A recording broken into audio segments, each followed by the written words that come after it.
I was a husband, a father, a respected doctor. My life was meticulously planned, every step leading me to the perfect future. But all it took was one moment, one patient to unravel everything.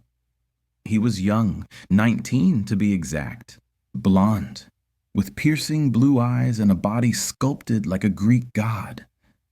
He was lying there, shirtless, injured, vulnerable, and completely unaware of the chaos he was about to unleash within me. What happened in that hospital room, and later in that locked bathroom, is something I never thought I was capable of. This is my story.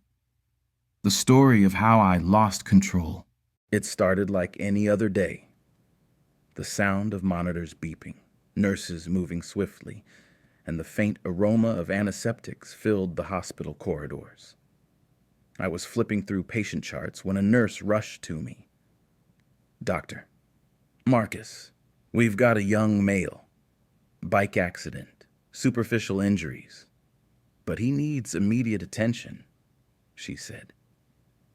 I nodded, my professional demeanor unshaken as I headed to the emergency room. Walking into the room, I was prepared for another routine case. But when I pulled back the curtain, I froze. There he was, lying on the hospital bed.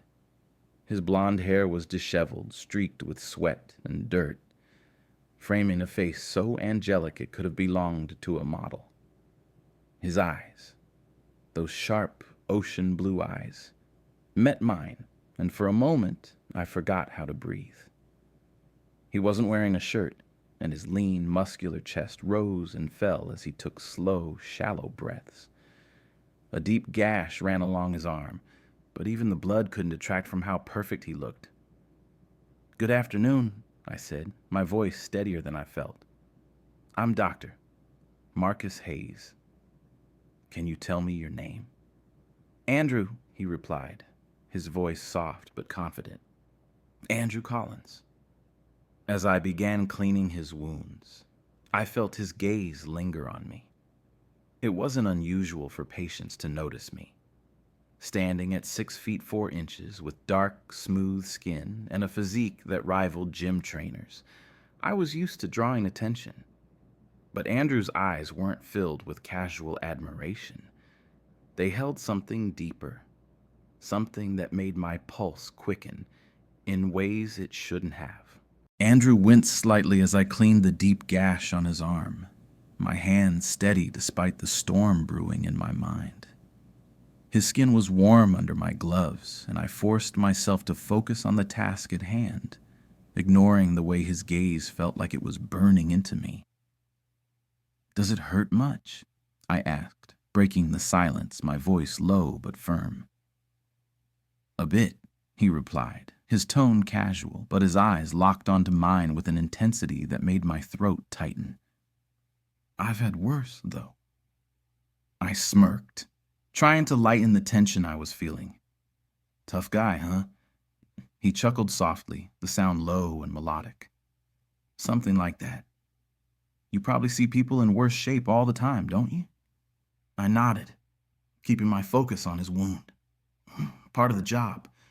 But that doesn't mean I don't take each case seriously." Andrew tilted his head slightly, his blonde hair falling over his forehead. "You're not like most doctors I've met. You seem different." I glanced up briefly, meeting his piercing blue eyes before quickly returning to his injury. "Different how?" I asked, keeping my tone neutral. "Just more real." "Like you actually care," he said, his voice soft but sincere. His words caught me off guard, and I felt an unfamiliar warmth in my chest. I didn't respond, focusing instead on finishing his stitches. The silence stretched between us, heavy but not uncomfortable. When I finally looked up again, he was still watching me, a small, almost shy smile on his lips.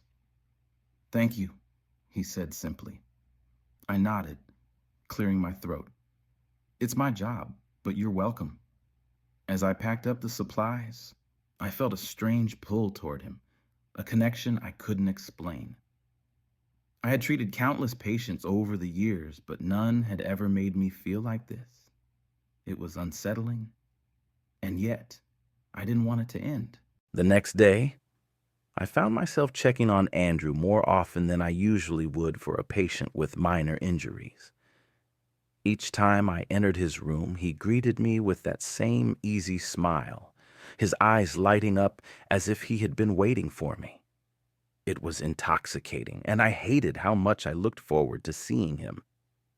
"Dr. Hayes," he said one afternoon, his voice teasing, "you're spoiling me with all this attention. Do you check on all your patients this much?" I chuckled, trying to play it off. "Just making sure you're recovering properly." "Well, I appreciate it," he said, his tone dropping slightly, almost suggestive. "It's nice to have someone like you around." I froze for a moment, unsure of how to respond. Before I could say anything, he continued, "Can I ask you something personal?" I hesitated but nodded. "Sure, as long as it's not too personal." "Are you married?" he asked, his voice casual but his eyes sharp. The question caught me off guard, and I felt a flicker of guilt. "I am," I admitted, keeping my tone professional. "Why do you ask?" Andrew shrugged, but there was a glint of something in his eyes. "Just curious. You seem like the kind of guy who has everything figured out." His words struck a nerve. If only he knew how far from the truth that was. "Life's never as simple as it looks," I said quietly. For a moment, neither of us spoke. Then Andrew shifted slightly, wincing as he tried to sit up. "Could you help me to the bathroom?" he asked, his voice light but laced with discomfort. "Of course," I said, stepping forward to assist him. As I wrapped my arm around his back to support him, I felt the heat of his body against mine, his muscles tense under my grip. It was a simple gesture, but it felt far too intimate. I told myself it was nothing, just a patient needing help. But when we reached the bathroom and he closed the door behind us, the air between us shifted. His hand lingered on mine, and when I looked up, his eyes were locked onto mine, filled with something I couldn't deny any longer. The small, sterile bathroom felt suffocatingly intimate the moment Andrew locked the door behind us.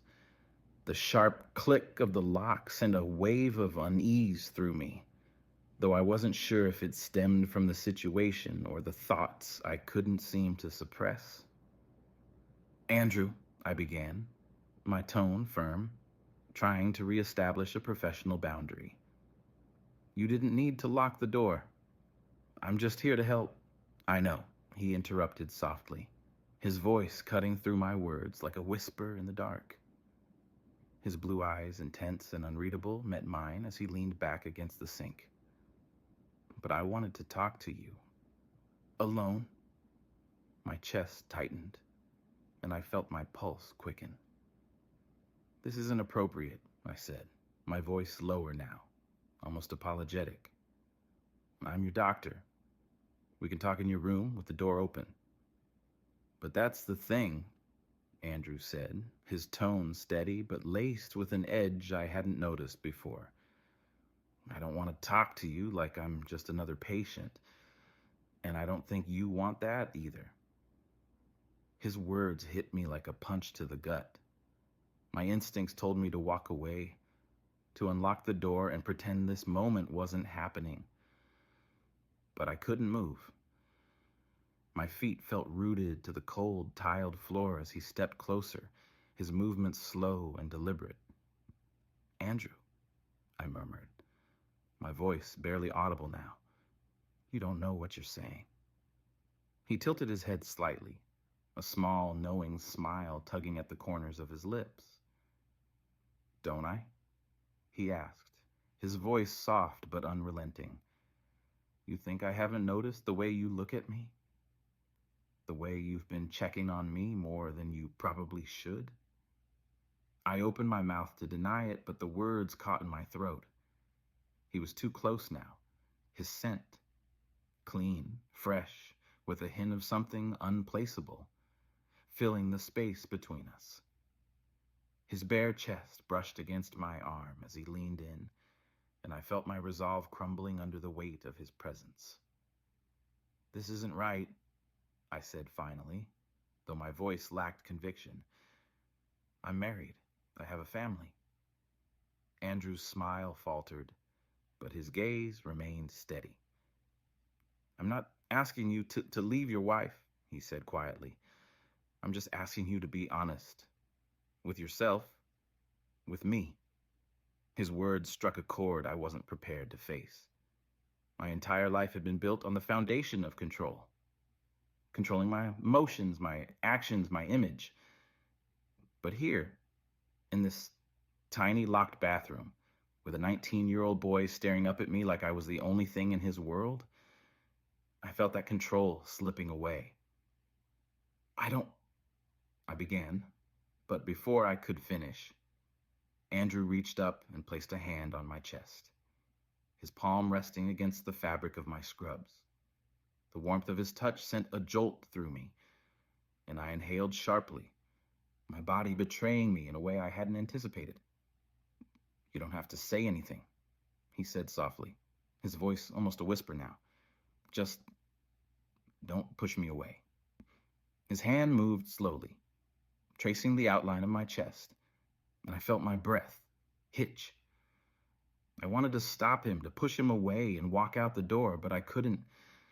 Every fiber of my being screamed at me to run, but I stood there, frozen, as his fingers brushed against the collar of my scrubs. "I've never felt this way before," Andrew admitted, his voice trembling slightly now, as if the weight of his confession was too much to bear. "I've never wanted anyone like this, and I can't explain why, but I think you feel it too." I closed my eyes, trying to block out the chaos in my mind. "Andrew, this isn't—" Before I could finish, his lips were on mine, soft, warm, insistent. It was a kiss that demanded nothing and yet left me breathless, my hands instinctively gripping the edge of the sink behind me. The world seemed to tilt on its axis, and for a moment, I forgot who I was, where I was, and everything I had spent my life trying to protect. When he pulled back, his blue eyes searched mine, vulnerable yet defiant. "Tell me to stop," he whispered, his voice barely audible. "And I will." I couldn't speak. The words wouldn't come. Instead, I reached up, my hand trembling as I touched his face, my thumb brushing against his cheek. His lips parted slightly, and in that moment, I knew I had crossed a line I could never uncross. I don't know what came over me. The rational, disciplined part of my mind screamed for me to pull away, to stop this madness before it consumed everything I had worked so hard to build. But the moment Andrew's lips met mine again, soft and fervent, all reason melted away like snow under a burning sun. I kissed him back. At first, it was tentative, an unsteady acknowledgement of the storm brewing inside me. But when his hands found their way to my shoulders, gripping the fabric of my scrubs with surprising force, something within me broke. The floodgates opened, and I gave in to the heat coursing through my veins. My hands, no longer trembling, found his waist, pulling him closer until there was no space left between us. His lips parted, inviting me in, and the kiss deepened, the world outside that locked bathroom fading into nothingness. His body was firm yet soft under my touch, a contrast that made my head spin. I had never felt anything like this before. This raw, unfiltered connection that seemed to defy logic and morality. When we finally broke apart, both of us were breathing hard, our chests heaving as if we had just surfaced from underwater. Andrew looked up at me, his blue eyes wide with a mix of wonder and desire. "I knew it," he murmured, his voice barely audible. "I knew you felt it too." I stared at him, my mind a whirlwind of emotions I couldn't begin to process. This can't happen," I said, though the words felt hollow even as I spoke them. "I'm married, Andrew. I have a family." He took a step closer, his hands resting on my chest. "And I'm not asking you to leave them," he said softly. "I'm not asking for anything except this moment." His words struck me like a lightning bolt, and I felt a pang of guilt so sharp it nearly brought me to my knees. But as I looked into his eyes, I saw something there, something that mirrored the chaos in my own heart. It wasn't just desire, it was longing, a desperate need to feel something real, something that transcended the roles we had been forced to play in our lives. Before I could stop myself, I kissed him again, this time with a hunger that surprised even me. His hands tangled in my hair as he pressed against me, his body warm and unyielding. The tension between us, so palpable moments ago, now gave way to something far more dangerous. Surrender. The bathroom, small and clinical, seemed to shrink around us as our bodies moved together in a frantic, almost desperate rhythm. Every touch, every kiss, felt like a spark igniting a fire that neither of us could control. My hands roamed his back, feeling the smoothness of his skin, the firmness of his muscles. He let out a soft gasp as my fingers traced a path down his spine, his head tilting back as if surrendering completely. "Marcus," he whispered, his voice barely audible but filled with an urgency that sent shivers down my spine. It was the first time he had used my first name, and hearing it from his lips felt almost sacred. I pressed him against the wall, my lips trailing down his neck, tasting the salt of his skin. His fingers dug into my shoulders, pulling me closer as if afraid I might vanish. For a moment, I allowed myself to forget everything: the hospital, my wife, my carefully constructed life. In this locked bathroom, there was only Andrew and the wildfire burning between us. "Tell me you want this," he murmured, his voice trembling with both desire and fear. I pulled back just enough to look into his eyes. The vulnerability I saw there nearly undid me. "I don't know what I want," I admitted, my voice raw, "but I know I can't stop." His lips curved into a small, bittersweet smile. "That's enough," he said softly before pulling me back into another searing kiss. Time seemed to stand still as we explored each other, our hands and lips speaking the words we were too afraid to say out loud. The world outside ceased to exist, and for the first time in my life, I felt truly free, unburdened by expectations, by labels, by the weight of who I was supposed to be. But freedom, I would soon learn, always comes at a price. When it was over, silence fell heavy in the tiny bathroom. The only sounds were our shallow breaths and the faint hum of the fluorescent light above. Andrew leaned back against the wall, his chest rising and falling as he looked at me with an expression I couldn't read. His lips were swollen, his blonde hair disheveled, and his blue eyes shimmered with something between triumph and vulnerability. I couldn't meet his gaze. What had I done? I turned toward the mirror, gripping the edges of the sink so hard my knuckles turned white. My reflection stared back at me, a man I no longer recognized. My dark, smooth skin glistened with sweat. My usually steady hands trembled, and my eyes, They were filled with guilt and confusion. Marcus, Andrew's voice broke through the fog in my mind. He had stepped closer, his fingers brushing lightly against my arm. Are you okay? Okay, I repeated, my voice hoarse. I turned to face him, the weight of my actions crashing down on me like a tidal wave. What just happened? It can't happen again. Andrew's expression faltered, a flicker of hurt crossing his face. Why not? He asked, his voice soft but steady. Because you're married? Yes, I snapped, the sharpness of my tone surprising even me. And because this isn't who I am. I don't know what came over me, but this was a mistake. He flinched at the word, his jaw tightening. A mistake, he echoed, his voice barely above a whisper. Is that what you think this was? I ran a hand through my hair, the weight of his gaze pressing down on me. I don't know, I admitted, my voice cracking. I just know that I can't do this. I have a wife, a child. I can't throw that all away. Andrew stepped closer, his blue eyes locking onto mine.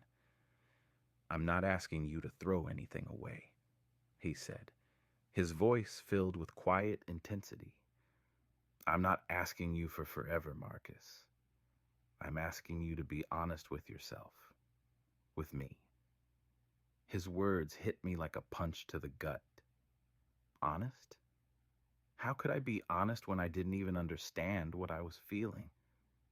My entire life had been built on order and control, and now, in the span of a single afternoon, that foundation had been shattered. I can't, I said finally, stepping back. I just can't. Andrew's shoulders sagged, but he nodded, his expression unreadable. Okay, he said quietly. I won't push you, but don't pretend this didn't mean something.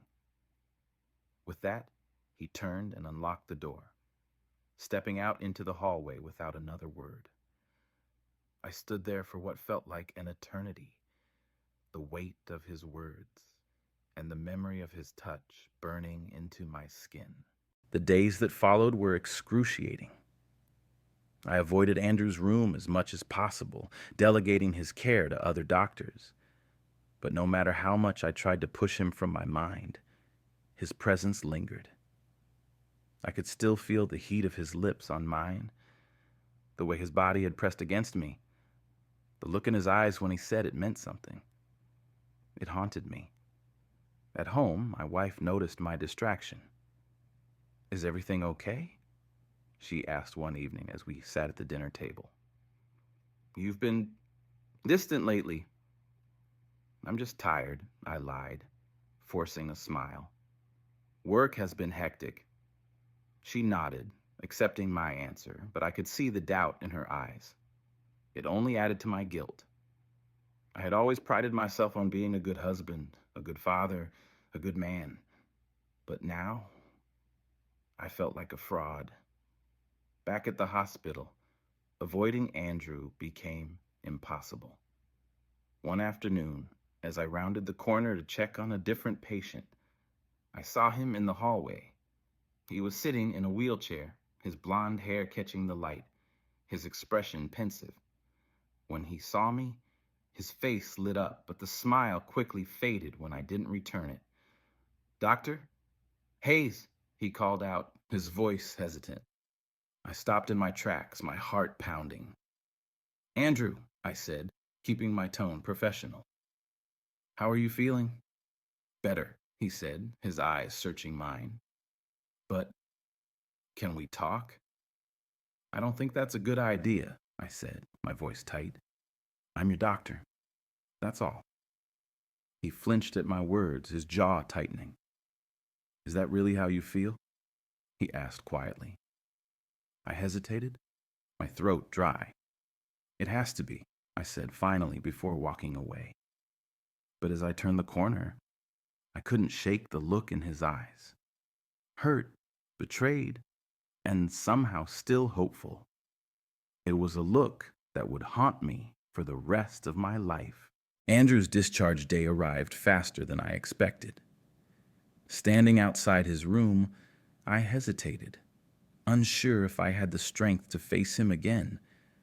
But I knew I owed him something, if not closure, then at least an acknowledgement of what had happened. When I walked in, he was sitting on the edge of the bed, dressed in a plain white t-shirt and jeans. He looked younger, more vulnerable without the sterile hospital surroundings. He looked up, his expression unreadable. "Ready to go?" I asked, my voice betraying nothing. "Yeah," he said, standing slowly. "Thanks for everything, Doctor." Hayes. The formality stung, but I didn't let it show. "Take care of yourself, Andrew," I said softly. He paused, his eyes meeting mine one last time. "You too," he said, his voice steady, but laced with something unspoken. And then he was gone. Days turned into weeks, but the memory of Andrew lingered. I threw myself into work, trying to drown out the thoughts of him, the sound of his voice, the feel of his lips, the way he had looked at me, as though he saw the parts of me I kept hidden from everyone else. At home, the distance between me and my wife grew. She noticed, of course, but I brushed off her concerns with excuses about stress and exhaustion. The truth was, I couldn't bring myself to touch her, to hold her. Not when my mind was consumed by someone else. Andrew's absence was a wound that refused to heal. One night, after too many sleepless hours, I found myself reaching for my phone. I didn't even know why. Maybe to convince myself that he had moved on, that he had forgotten about me. But when I opened social media and saw a photo of him smiling, carefree with friends, I felt a pang of something I couldn't name. Relief, regret, jealousy. I set the phone down, my heart heavy. I had made my choice, and now I had to live with it. Life went on, but I was no longer the man I had been. Andrew had shown me a side of myself I had spent years burying, and now, no matter how hard I tried, I couldn't unsee it. I wasn't the perfect husband, the perfect father, the perfect doctor. I was human, flawed, conflicted, and broken in ways I hadn't realized before. And while I didn't know what the future held, one thing was certain. I would never forget him. Andrew had changed me, and in some small way, I hoped I had changed him too. Hey, you. Did you enjoy the story? Drop a comment below with the rating you'd give this story. From 1 to 10, how do you think today's story measures up? I'd love to hear your opinion. It means so much to me. And don't forget to subscribe to the channel. We bring you new stories every day, packed with emotion, mystery, and twists you won't want to miss. Leave a like and turn on notifications so you'll never miss a single moment. See you in the next video.